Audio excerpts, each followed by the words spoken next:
Di tengah kerasnya dunia seni bela diri yang menggunakan kekuatan, Sensi yang lahir sebagai sebuah kemalangan. Tanpa keberadaan jalur spiritual di tubuhnya, Sensi yang dicap sebagai pemuda cacat tak punya masa depan dalam berkultivasi. Meski berasal dari keluarga terpandang, statusnya tidak mampu membendung pandangan remeh dari orang-orang di sekitarnya. Namun Sensi yang menolak tunduk pada takdir. Dengan mengambil taruhan dalam hidupnya, dia nekat menembus batas wilayah terlarang, sebuah tempat mematikan bahkan sangat dihindari oleh kultivator hanya demi berburu tanaman ajaib pembangkit jalur spiritual. Di tengah bahaya maut mengintai setiap langkahnya, sebuah pertemuan tak terduga menantinya di kedalaman jurang, bersiap memutar balik roda takdirnya secara drastis.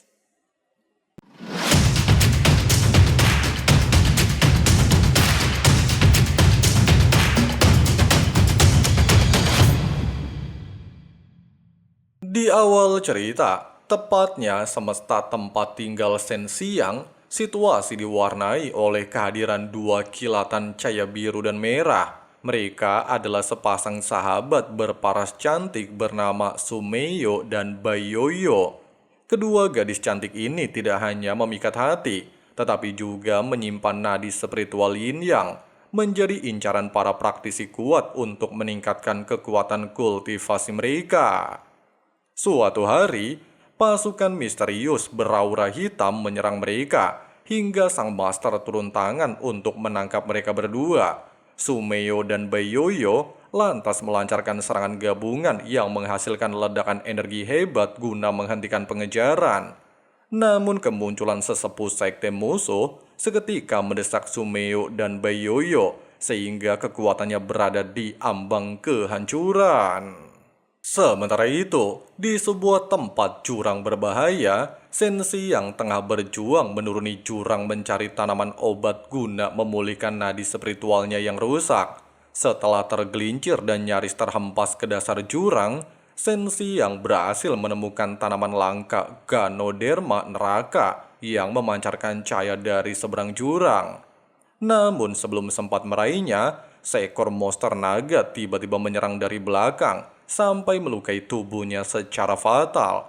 Serangan itu juga memicu bayangan masa lalu Sensiang saat dihina orang-orang sekitar, pasalnya dianggap tidak berguna tanpa nadi spiritual. Dengan adanya kenangan kelam tersebut, seketika membangkitkan semangat dalam dirinya untuk terus berjuang dengan melakukan serangan balik, serta menjatuhkan batu besar ke kepala monster hingga terkapar tak berdaya.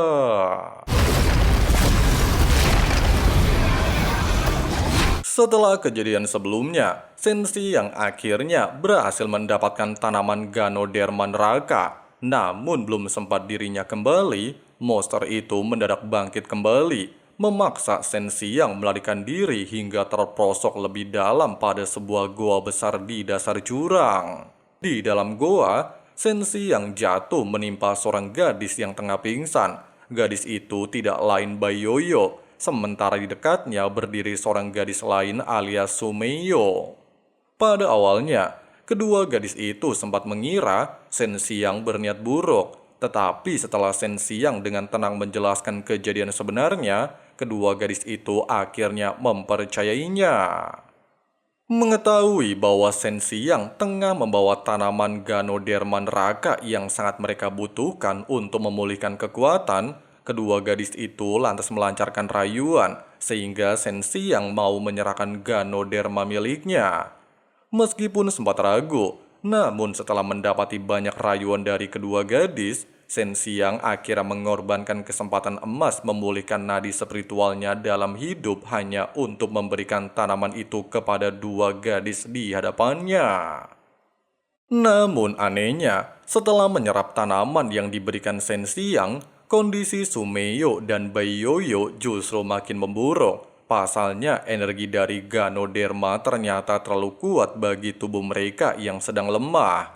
Tepat sebelum keduanya terkapar lesu, Bayoyo sempat mencurigai bahwa Sensiang telah meracuni tanaman pemberiannya. Akan tetapi, Di saat mereka menyaksikan Shen Xiang bertarung mati-matian melawan monster hingga kehabisan tenaga demi melindungi mereka, kecurigaan itu seketika lenyap. Sambil menahan rasa sakit, keduanya lantas menyalurkan energi nadi spiritual tingkat dewa ke dalam tubuh Shen Xiang. Berkat bantuan energi murni tersebut, Shen Xiang tanpa sadar akhirnya berhasil memusnahkan monster yang mendesaknya.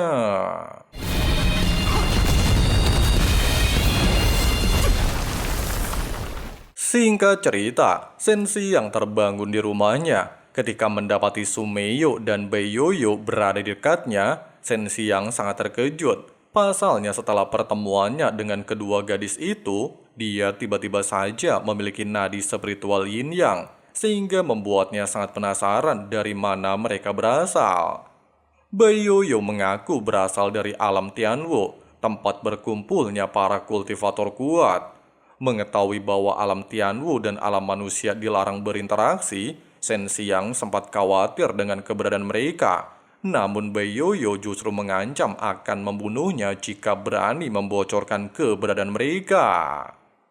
Di saat kedua gadis berniat menumpang tinggal, Shen Xiang makin panik. Namun mereka tiba-tiba menghilang begitu saja ketika tunangan Shen Xiang alias Xian Xian tiba-tiba muncul. Rasa panik yang sempat memenuhi hati Shen Xiang atas kehadiran kedua gadis dari alam Tianwu juga seketika sirna oleh kehadiran pujaan hatinya.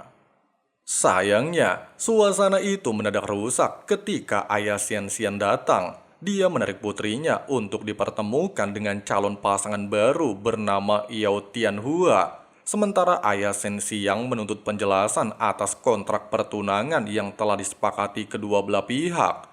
Namun ayah Xian Xian justru meremehkan Shen Xiang dan menganggapnya tidak memiliki nadi spiritual. Melihat Shen Xiang sangat menginginkan Xian Xian, hal itu langsung memancing amarah Yao Tianhua, bahkan menantangnya bertarung demi mendapatkan Xian Xian. Dengan adanya fakta tersebut, pertarungan akhirnya tidak bisa dihindarkan. Meski Shen Xiang sempat kewalahan, namun dia segera mampu menguasai nadi spiritual barunya. Bahkan hanya melancarkan beberapa serangan mematikan, Yao Tianhua akhirnya mampu dipukul mundur. Singkatnya, di kediaman klan Yao, dengan harga diri yang hancur dan dendam membara, Yao Tianhua lantas memberikan senjata rahasia kepada seorang tetua dari keluarga Shen bernama Shen Yihan yang berniat menggulingkan ayah Shen Xiang dalam perebutan posisi Master Clan. Sementara itu, Shen Xiang terkejut saat mendapati Sumeyo dan Bai Yoyo yang sempat hilang, kini muncul kembali dalam wujud berukuran mungil seperti peri. Pasalnya tubuh asli mereka telah masuk ke dalam cincin dewa. Di sisi lain, Shen Tianhu telah menyadari bahwa perebutan posisi Master Clan Shen tidak akan berjalan semudah yang dibayangkan. Dia bahkan mencium adanya konspirasi besar yang mengancam keselamatannya. Dengan alasan tersebut, sebelum pertarungan dimulai, Shen Tianhu diam-diam memanggil anak buah kepercayaannya. Dengan wajah penuh kesungguhan, dia berpesan agar segera membawa Shen Xiang pergi apabila dirinya gagal bertahan hidup dalam perebutan posisi Master Clan. Baginya, keselamatan putranya jauh lebih penting daripada jabatan sebagai pemimpin klan.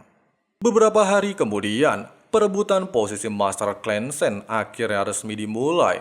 Seluruh tetua klan dan para anggota berkumpul menyaksikan pertarungan yang menggunakan sistem bergilir. Sesuai undian, Shen Tianhu menjadi petarung pertama yang harus mempertahankan posisinya di hadapan seluruh keluarga besar klan Shen.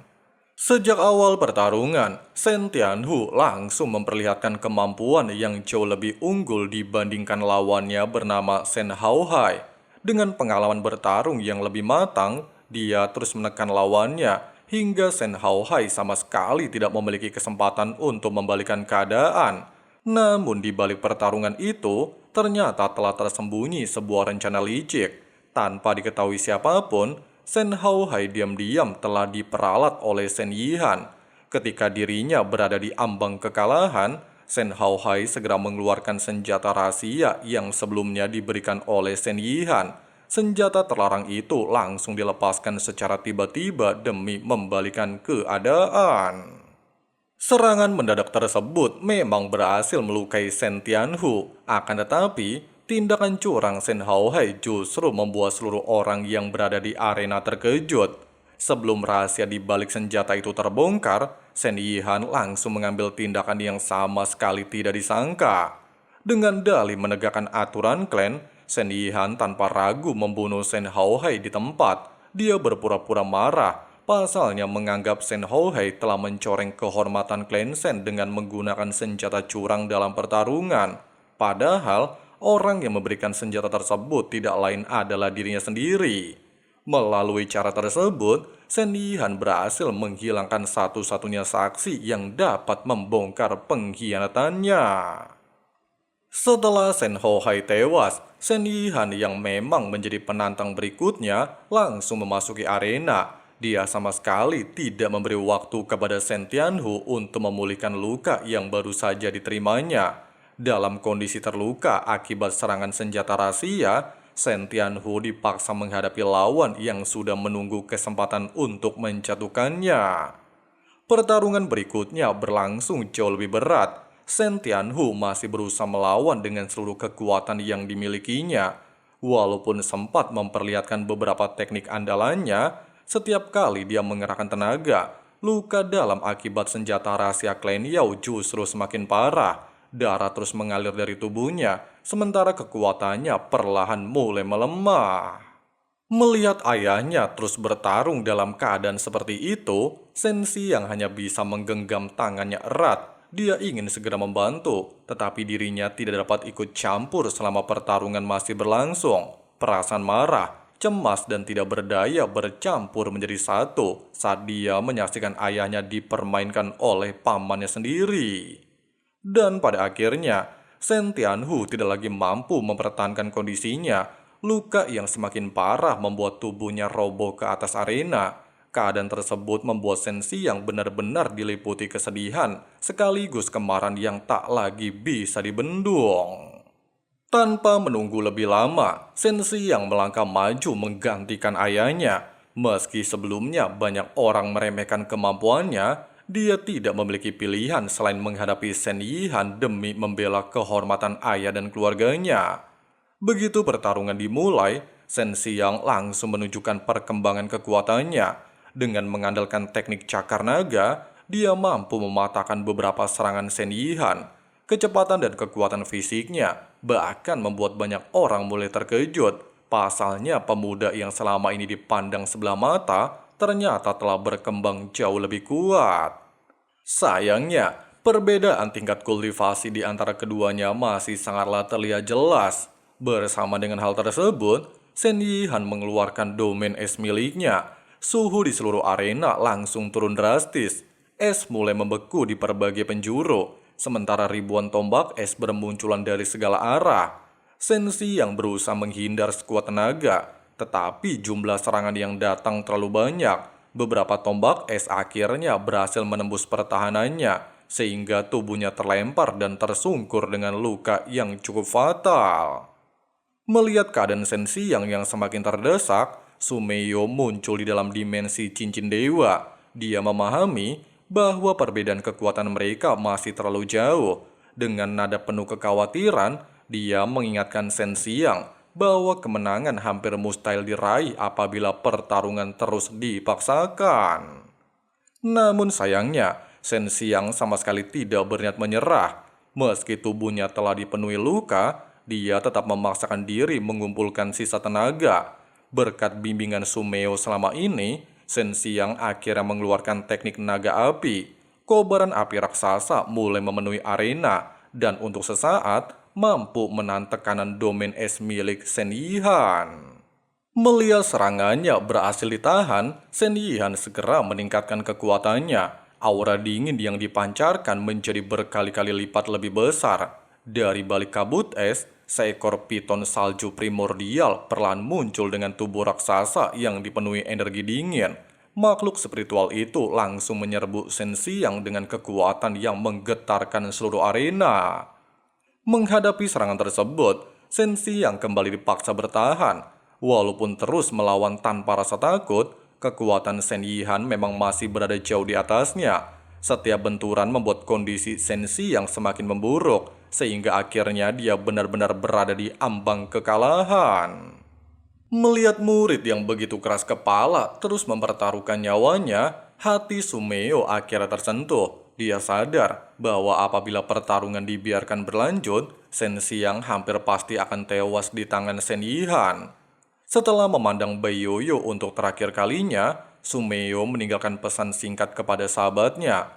Tanpa sedikit pun keraguan, dia memutuskan mengorbankan seluruh sisa kekuatannya demi menyelamatkan Shen Xiang.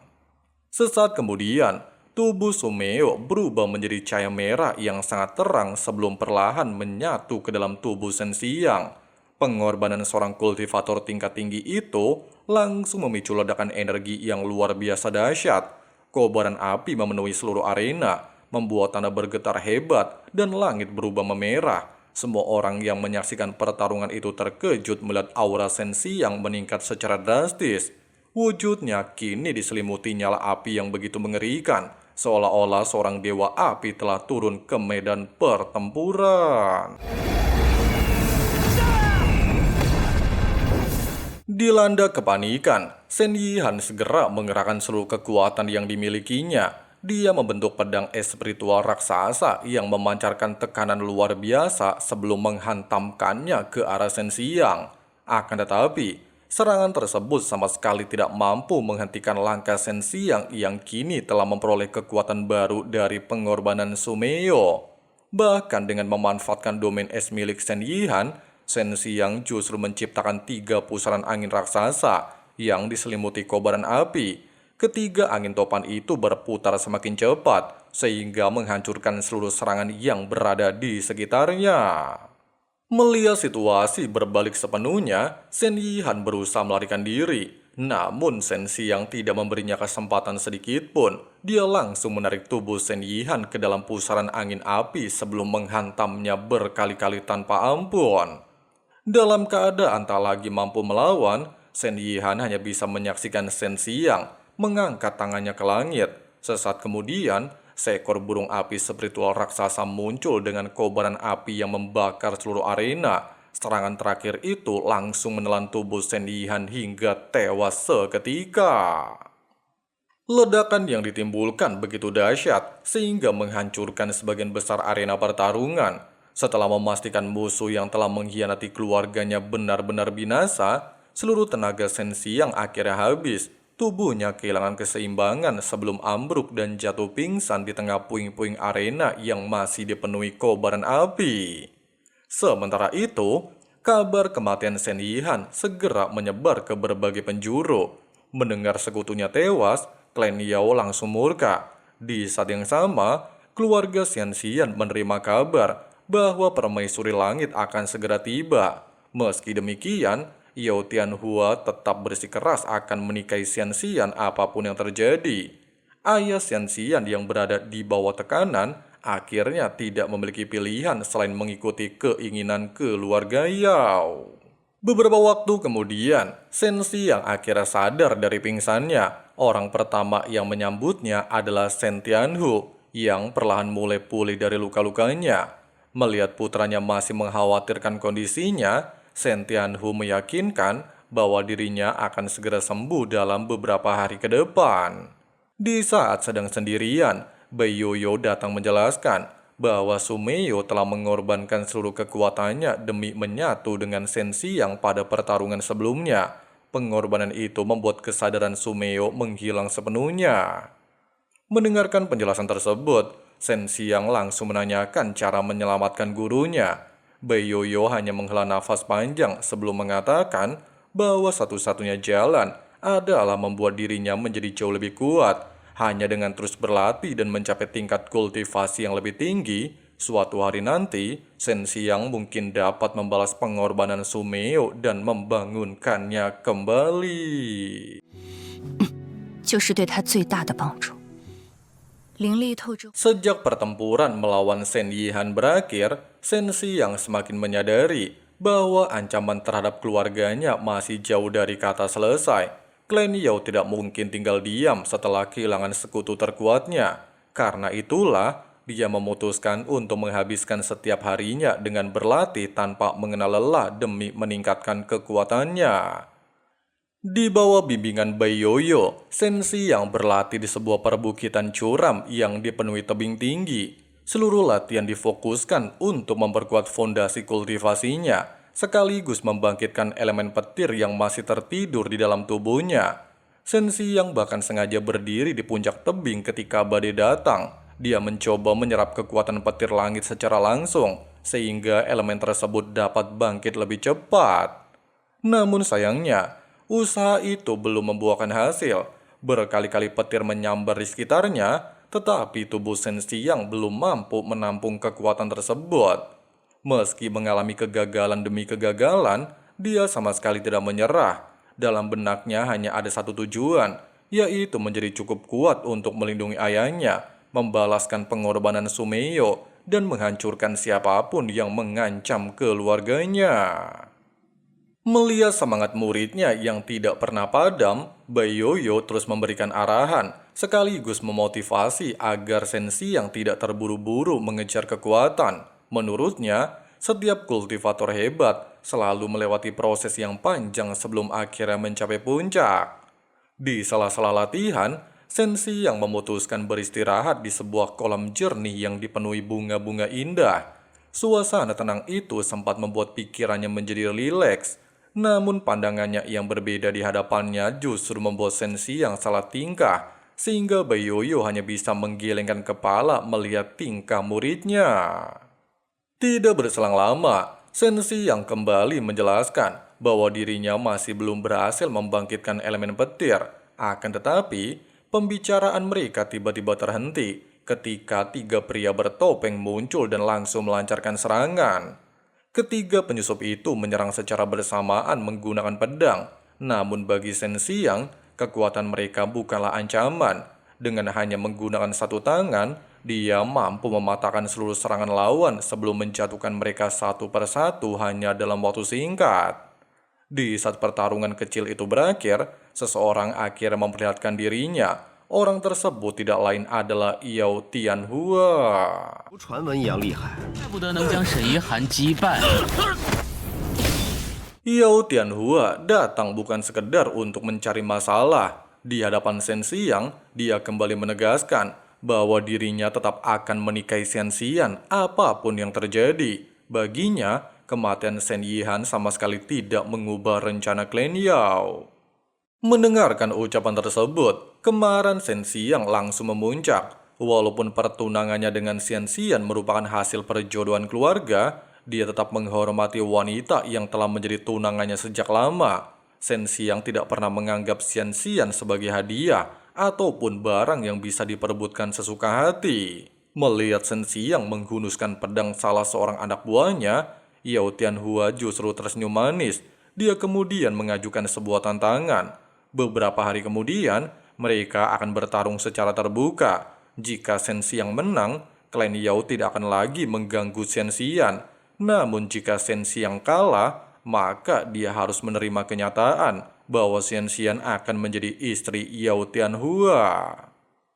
Sementara itu, Xian Xian sendiri merasa sangat kecewa terhadap keputusan ayahnya yang mendadak membatalkan pertunangannya dengan Shen Xiang demi menyenangkan klan Yao.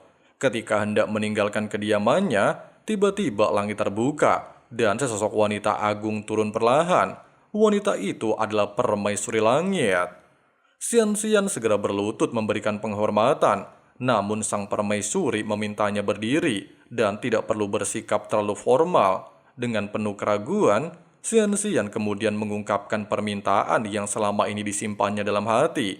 Dia berharap sang permaisuri bersedia membantunya keluar dari situasi yang sedang dihadapinya. Pada saat yang sama, di dalam dimensi cincin dewa, Bai Yoyo berjalan menuju sebuah pohon besar yang diselimuti cahaya merah. Di antara cabang-cabang pohon itu, Sumeyo terlihat masih tertidur lemah setelah mengorbankan seluruh kekuatannya demi Shen Xiang. Baiyoyo memandang sahabatnya dengan penuh rasa haru. Dia berharap suatu hari nanti Sumeyo dapat kembali pulih seperti sedia kala. Tidak berselang lama, Sumeyo perlahan membuka matanya. Karena penasaran, Baiyoyo bertanya, kenapa Sumeyo rela mempertaruhkan seluruh hidupnya demi seorang murid. Dia bahkan menggoda sahabatnya dengan mengatakan bahwa mungkin saja Sumeyo telah jatuh hati kepada Shen Xiang. Sumeyo hanya tersenyum tipis. Menurutnya, Shen Xiang memiliki hati yang tulus dan keberanian luar biasa. Itulah alasannya kenapa dirinya rela mempertaruhkan segalanya demi melindungi pemuda tersebut. Tidak berselang lama, hari yang dijanjikan akhirnya tiba. Arena klan Shen kembali dipenuhi para tetua dan masyarakat yang ingin menyaksikan duel antara Shen Xiang melawan Yao Tianhua. Kedua kubu sama-sama menyadari bahwa pertarungan kali ini bukan sekedar menentukan kemenangan atau kekalahan. Bagi Shen Xiang, pertarungan ini adalah tentang menjaga harga diri Shen Xiang. Dia sama sekali tidak ingin melihat wanita yang dicintainya diperlakukan layaknya barang yang bisa diperebutkan oleh siapapun. Tidak jauh dari arena, Shen Xiang hanya mampu menyaksikan dengan hati penuh kecemasan. Dia mengetahui bahwa Yao Tianhua telah mencapai alam Tianwu tingkat 6, sebuah tingkat kultivasi yang jauh lebih tinggi dibandingkan Shen Xiang. Karena itulah, Shen Xiang diam-diam memohon agar Permaisuri Langit membantu mendoakan keselamatan Shen Xiang. Ketika duel resmi dimulai, Yao Tianhua langsung melontarkan berbagai ejekan. Dia yakin Shen Xiang hanya akan menjadi bahan tertawaan setelah dikalahkan di depan seluruh orang. Namun Shen Xiang membalas dengan tenang. Dia bahkan mengatakan bahwa tanduk kematian untuk Yao Tianhua telah dipersiapkan sejak jauh-jauh hari. Ucapan itu langsung membuat Yao Tianhua naik pitam. Dia segera memusatkan energi ke langit sambil mengangkat tongkat yang dibawanya.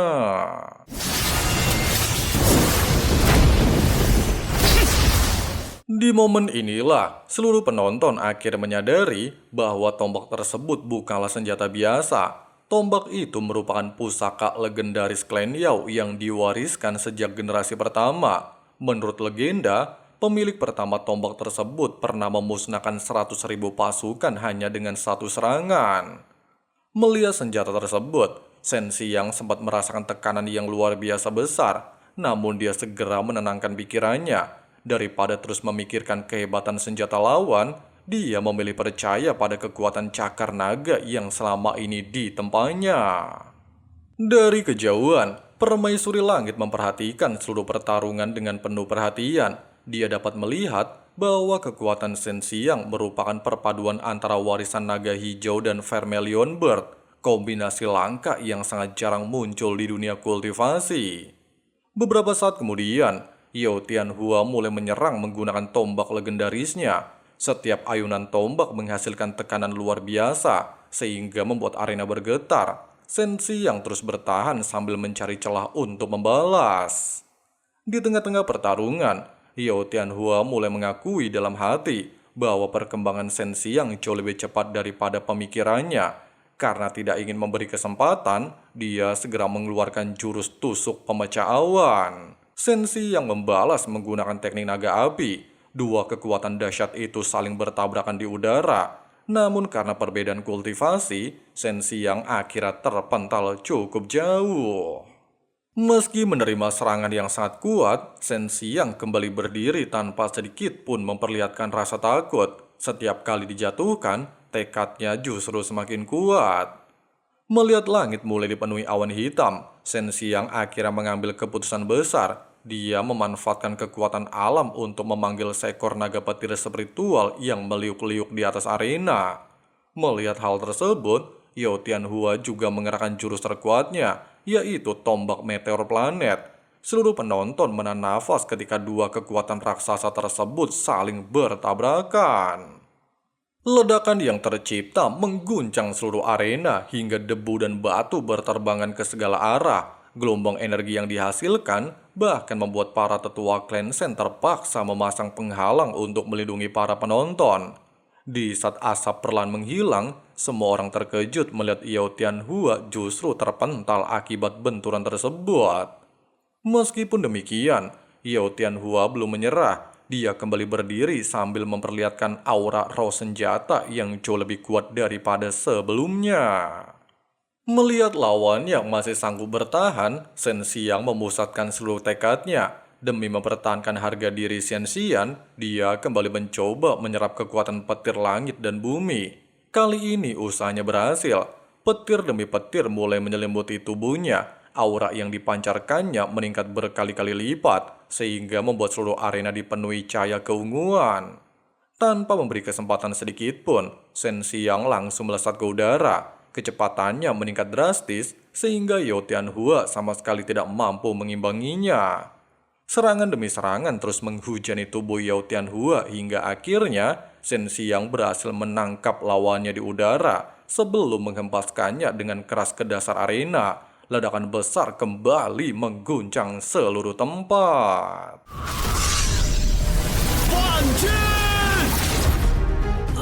Di saat debu menghilang, Yao Tianhua telah terbaring tak berdaya. Shen Xiang dinyatakan sebagai pemenang mutlak. Tepat sebelum lawannya kehilangan kesadaran, Shen Xiang memperingatkan agar Yao Tianhua tidak pernah lagi mengganggu Shen Xiang. Setelah pertarungan berakhir, seluruh tenaga Shen Xiang akhirnya habis. Dia roboh ke dalam pelukan ayahnya yang sejak awal terus mendampinginya.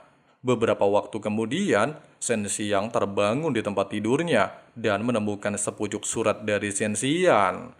Dalam surat tersebut, Shen Xiang berpamitan karena akan mengikuti permaisuri langit untuk menjalani pelatihan.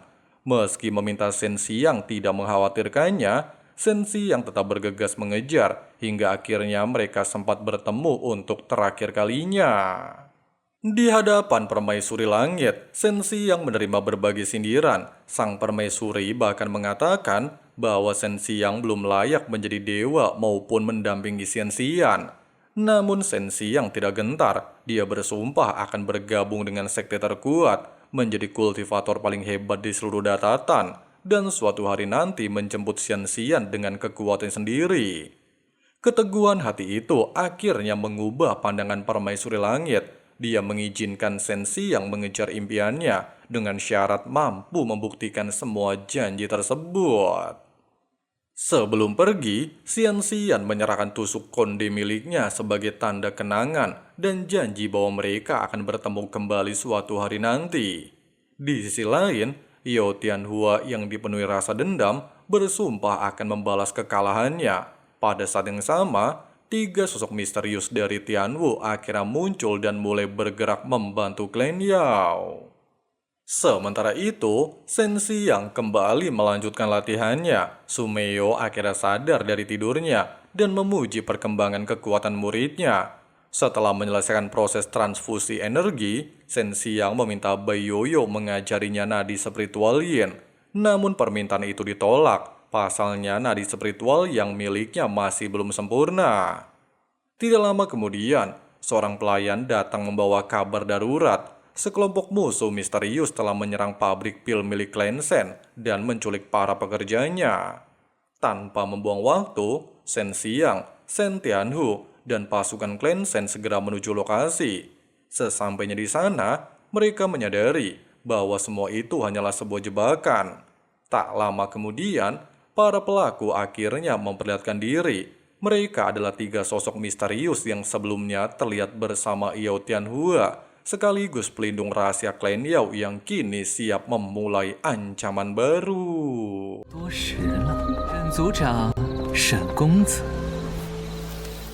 Malam hari menjadi saksi pertarungan sengit antara klan Shen dan klan Yao yang sejak lama dikenal kejam. Tanpa membuang waktu, pasukan keluarga Shen langsung dihantam serangan pedang dari pria bermata merah.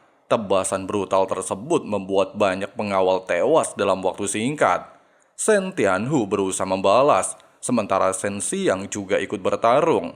Namun langkahnya segera dihentikan oleh seorang gadis boneka yang mengendalikan boneka spiritual. Meskipun Shen Xiang mengerahkan seluruh kekuatannya, dia akhirnya terhempas dan tubuhnya terikat oleh tali spiritual. Melihat putranya dalam bahaya, Shen Tianhu berusaha memberikan pertolongan. Namun pria bermata merah kembali menghadangnya dengan kekuatan roh pedang Jenderal Guiqi. Dalam kondisi terdesak, amarah Shen Xiang justru membangkitkan kekuatan elemen petir yang tersimpan di dalam tubuhnya. Ledakan energi tersebut menghancurkan belenggu yang mengikatnya.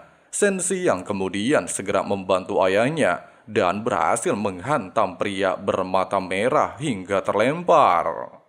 Sayangnya, pelindung keluarga Yao kembali bangkit dan langsung menyerang seluruh anggota keluarga Shen. Mereka dibuat tidak berdaya, sementara Shen Xiang sendiri terluka parah setelah tubuhnya tertusuk pedang boneka spiritual milik sang gadis. Namun tekadnya untuk melindungi keluarganya memicu kebangkitan kekuatan naga petir. Di saat kritis tersebut, Bai Yoyo datang membantu dengan menyebarkan kabut spiritual untuk mengacaukan pandangan musuh. Kesempatan itu dimanfaatkan Shen Xiang untuk membawa ayahnya melarikan diri. Meskipun sempat tersandung akar pohon dalam perjalanan, Shen Xiang akhirnya berhasil membawa Shen Tianhu bersembunyi di sebuah goa. Kondisi sang ayah memang sangat parah, tetapi Sumeyo dan Bai Yoyo memastikan bahwa luka tersebut masih bisa disembuhkan. Namun masalahnya, seluruh hutan telah terkepung oleh para pelindung keluarga Yao. Karena tidak mungkin membawa ayahnya keluar dengan aman, Shen Xiang memutuskan menjadi umpan agar perhatian musuh tertuju kepadanya. Setelah meninggalkan goa, pergerakan Shen Xiang segera diketahui oleh gadis boneka. Tanpa menunggu lama, gadis tersebut mengirim dua makhluk spiritual untuk menyerangnya. Shen Xiang berada dalam tekanan besar. Terlebih lagi, ketika musuh berusaha mengetahui keberadaan ayahnya, amarahnya kembali meledak dan membuatnya melancarkan serangan dahsyat. Namun gadis boneka mampu menghindarinya dengan mudah. Ketika Shen Xiang mendapatkan posisi terbaik untuk menyerang, gadis tersebut justru lebih dahulu melancarkan serangan balik. Tubuh Shen Xiang dihantam hingga menabrak pepohonan, kemudian kembali dililit tali spiritual. Dalam keadaan kritis, aura api di tubuhnya tiba-tiba berkobar hebat dan menghancurkan seluruh serangan, termasuk dua makhluk spiritual milik sang gadis.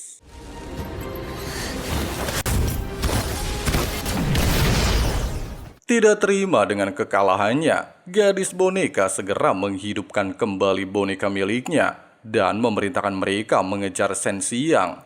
Dalam pelarian, Shen Xiang menyadari bahwa gadis tersebut telah menanam sebuah tanda di dadanya. Dia kemudian meminta bantuan Sumeyo dan Bai Yoyo untuk menghilangkannya.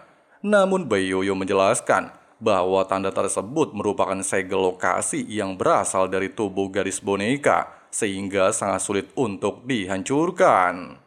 Tiba-tiba, serangan dahsyat kembali menghantam Shen Xiang hingga tubuhnya terlempar. Boneka spiritual terus mengejarnya tanpa memberikan kesempatan bernafas. Shen Xiang kemudian memanfaatkan kekuatan naga api untuk bersembunyi. Dalam persembunyian tersebut, dia menggunakan cakar naga hijaunya untuk mencabut paksa tanda yang tertanam di dadanya.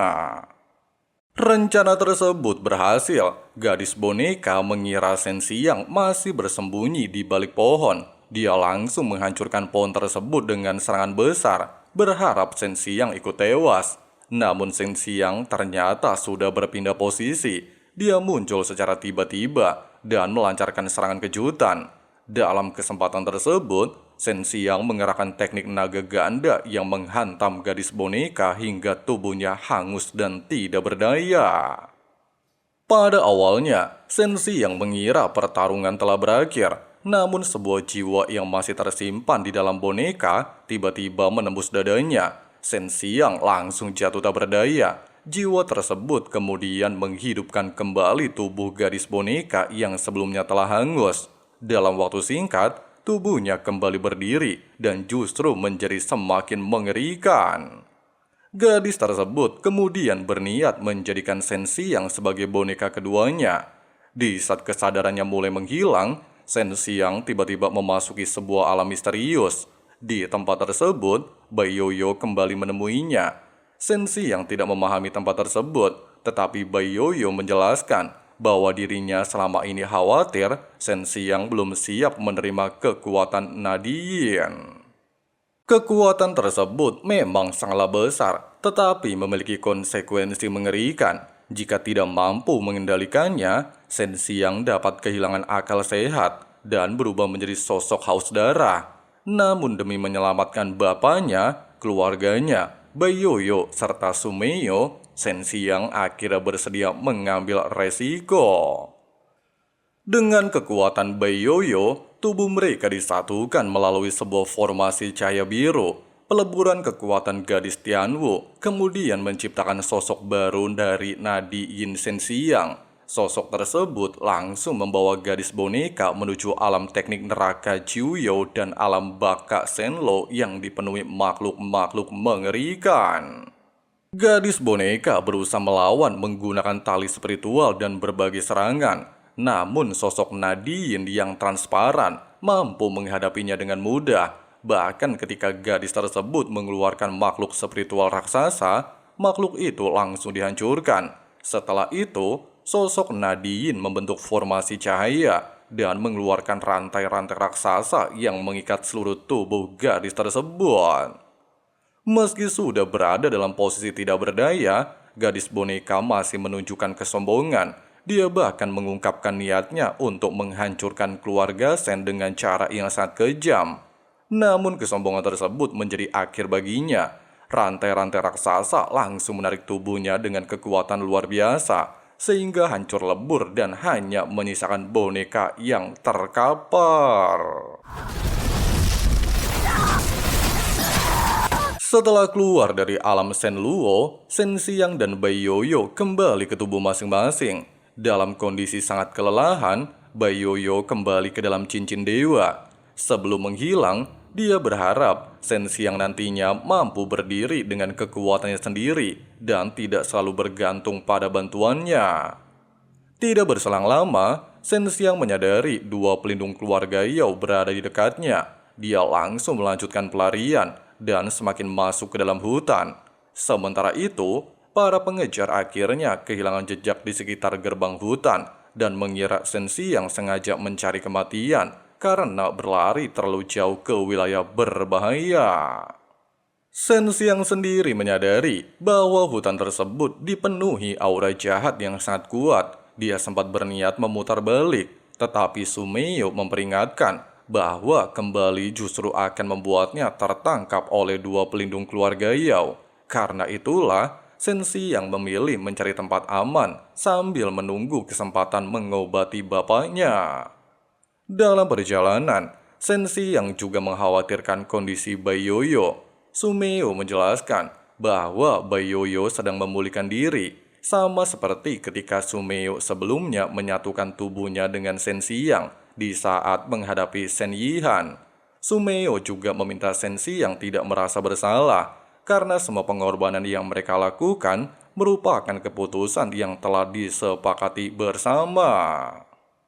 Bersamaan dengan hal tersebut, getaran hebat mengguncang hutan. Sebuah benda misterius melesat sangat cepat dan ternyata merupakan jaring laba-laba raksasa yang langsung menangkap Sensiang serta menjerat tubuhnya pada sebuah pohon.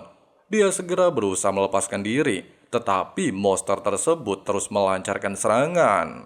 Menurut Sumeyo, monster itu merupakan siluman tingkat tinggi bernama laba-laba berwajah manusia. Sensiang melancarkan berbagai serangan, tetapi monster tersebut sangat sulit dikalahkan. Bahkan serangan baliknya sempat membuat Sensiang berada dalam kondisi berbahaya. Namun semua itu ternyata bagian dari strategi Sensiang. Pada dasarnya, dia sengaja mencari kesempatan untuk menyerang titik vital di bagian perut monster menggunakan teknik Leiyong Wangjun. Serangan tersebut akhirnya berhasil menembus titik lemahnya dan membuat laba-laba berwajah manusia tumbang. Sayangnya, kematian monster tersebut justru memicu bencana baru. Dari bawah tanah, muncul lautan roh penuh dendam yang membawa aura neraka. Jumlah makhluk yang muncul semakin banyak dan terus mengepung Sensiang. Meski berusaha melawan, jumlah mereka terlalu besar sehingga membuat Shen Xiang hampir kehilangan harapan.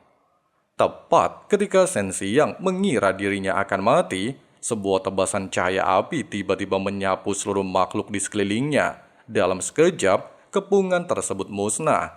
Shen Xiang kemudian menyadari bahwa pertolongan itu bukan ditunjukkan kepadanya. Tebasan tersebut hanyalah dampak dari pertarungan dua sosok misterius yang sedang bertarung di langit.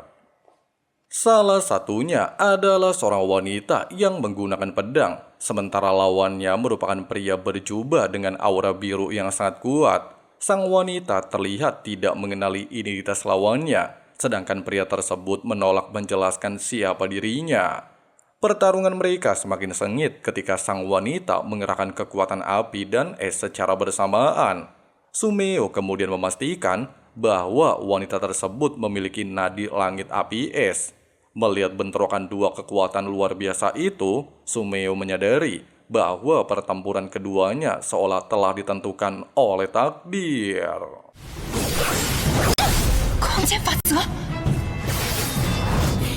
Mendengarkan penjelasan Sumeo, Shen Xiang penasaran dengan identitas dua sosok misterius yang sedang bertarung. Sumeo kemudian mengenali pria berjubah sebagai seseorang dari alam nirwana, sedangkan wanita pengguna pedang bernama Xing Jian berasal dari dunia Fanawu. Kekuatan keduanya berada pada tingkat yang sangat tinggi, sehingga Sumeo sendiri sulit menentukan siapa yang akan memenangkan pertarungan.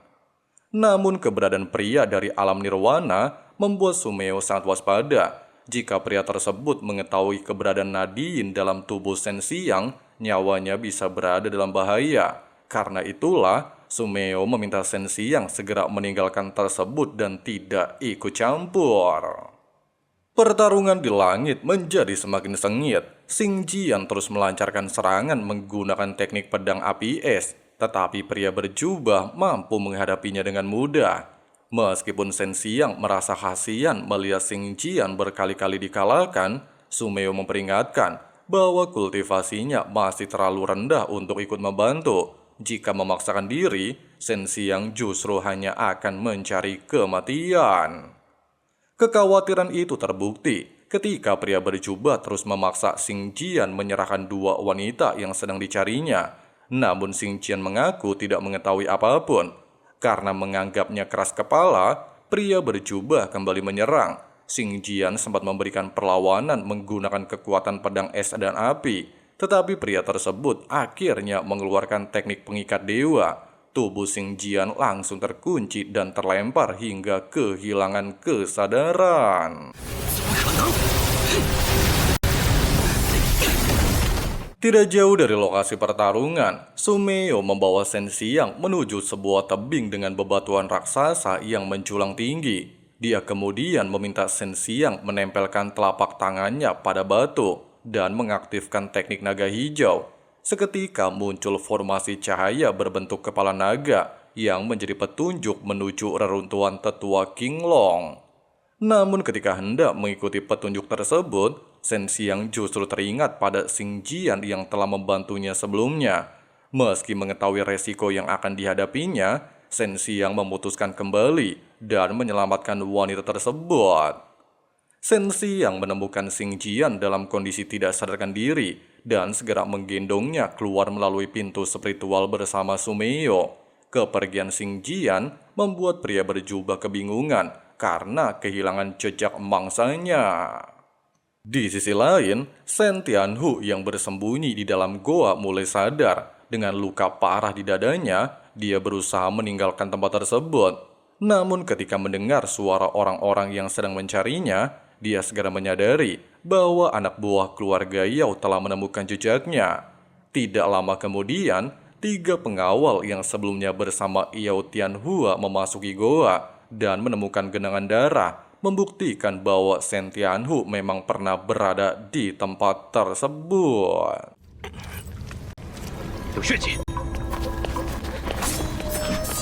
Shen Xiang akhirnya membawa Xing Jian ke tempat yang lebih aman. Kali ini, orang yang sebelumnya tidak sengaja membantunya menghadapi roh dendam justru harus diselamatkan olehnya. Sumeo sempat tidak setuju dengan keputusan Shen Xiang, pasalnya menganggap menyelamatkan wanita asing terlalu berisiko.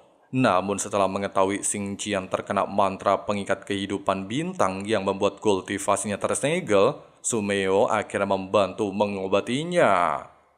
Setelah sadarkan diri, Xing Jian langsung mengerahkan pedang kepada Shen Xiang. Pasalnya mendapati pakainya telah dilepas, dia mengira dirinya telah dinodai. Shen Xiang kemudian menjelaskan keadaan sebenarnya, sementara Sumeo meminta agar identitas dan keberadaan mereka tidak dibocorkan.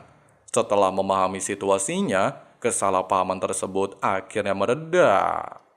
Di tempat lain, Shen Tianhu masih berusaha melarikan diri dari kejaran anak buah keluarga Yao. Luka parah di dadanya membuat gerakannya semakin lambat dan darah terus menetes sepanjang perjalanan.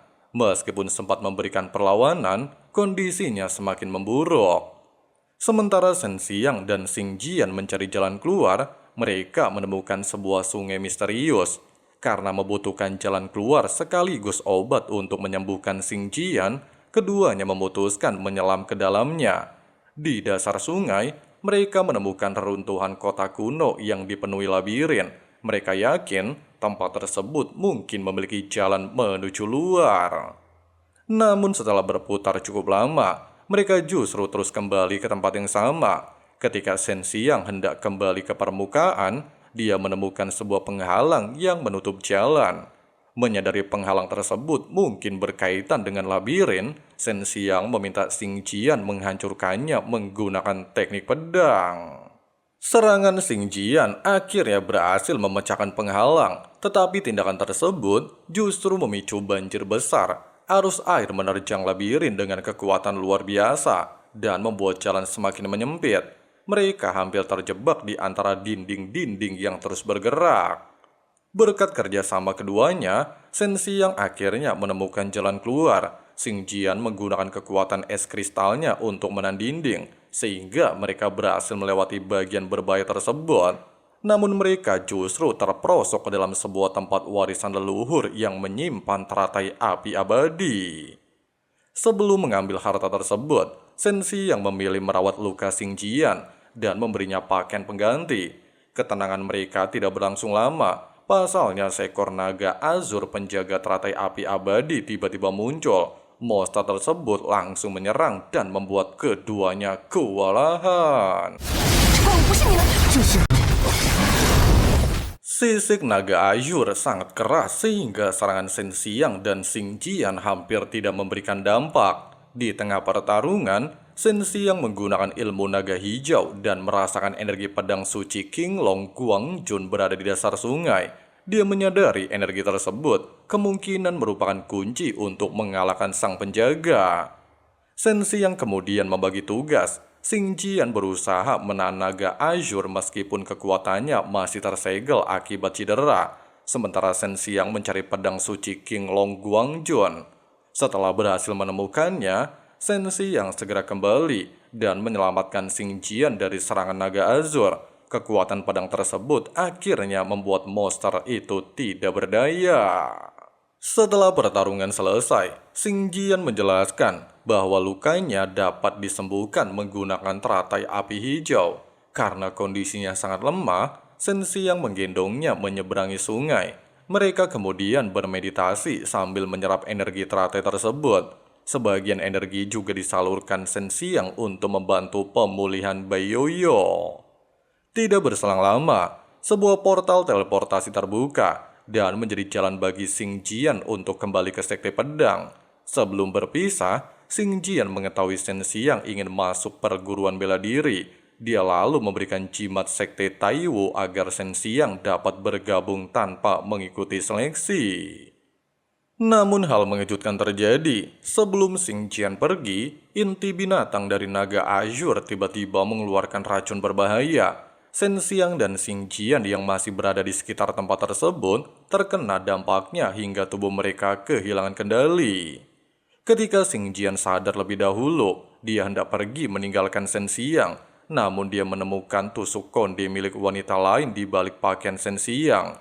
Menyadari bahwa Shen Xiang telah memiliki seseorang yang dicintainya, perasaan Xing Jian langsung hancur. dia memilih pergi tanpa mengatakan apapun. Setelah tersadar, Sensi yang sempat merasa gelisah, tetapi segera mengesampingkan hal tersebut. Baginya, keselamatan ayahnya jauh lebih penting. Dia kembali melanjutkan perjalanan untuk mencari Shen Tianhu. Sementara itu, Shen Tianhu yang semakin lemah masih berusaha melarikan diri dari para pembunuh bayaran keluarga Yao. Namun tepat ketika tenaganya hampir habis, seorang pria berbaju putih muncul di hadapannya. Sosok tersebut merupakan salah satu pengawal keluarga Yao yang sejak awal terus memburunya.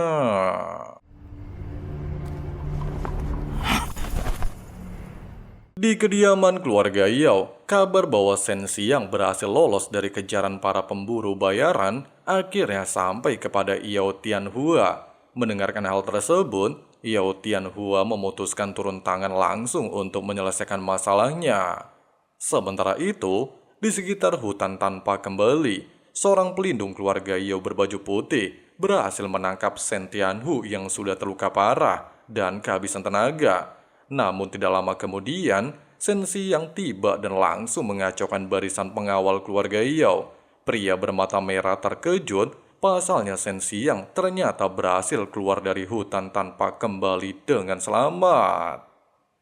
Pertarungan pun kembali pecah berkat bantuan energi dari Xing Jian dan kekuatan pedang suci King Long Guanjun. Kemampuan pedang Shen Xiang meningkat pesat. Dia bahkan mampu menekan pria bermata merah menggunakan teknik hujan pedang. Melihat situasi semakin buruk, pelindung berbaju putih akhirnya ikut bertarung. Dia menggunakan teknik nada pembantaian melalui gitar violanya untuk melancarkan serangan dari berbagai arah. Shen Xiang sempat kewalahan, tetapi kemudian menyadari bahwa setiap teknik pasti memiliki pola tertentu. Dengan mempertajam pendengarannya, Shen Xiang perlahan membaca alur serangan tersebut. Setelah memahami polanya, dia berhasil membalikkan keadaan dan membuat pria berbaju putih terkena serangan balik.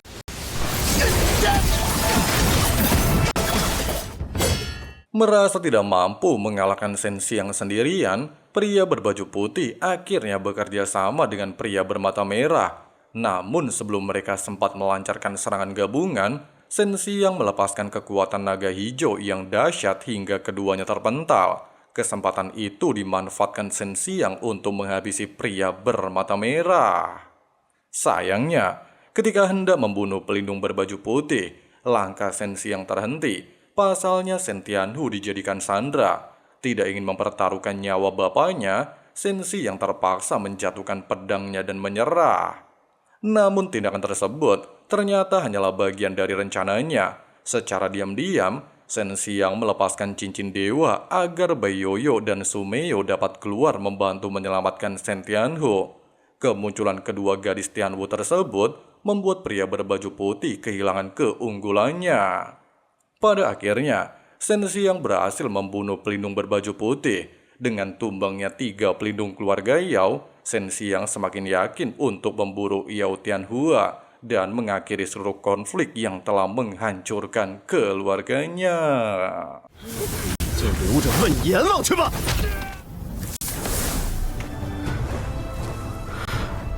Nah guys, begitulah alur cerita singkat rekap Donghua Alchemist Risk ending dari season 1-nya ya guys ya. Untuk season 2 seperti perkataan Mimin ya guys ya, tunggu rilis dari pihak studionya. Kalau udah rilis kita langsung gas ya guys ya. Oke lah guys, makasih banyak banget buat teman-teman yang udah nonton videonya sampai habis. Yang nanyain alur cerita Tom of Fallen Good, sabar ya guys ya, masih dirangkum. Dan insya Allah secepat mungkin ya guys ya. Oke lah, di sini Abang Frank pamit undur diri dulu. See you and bye.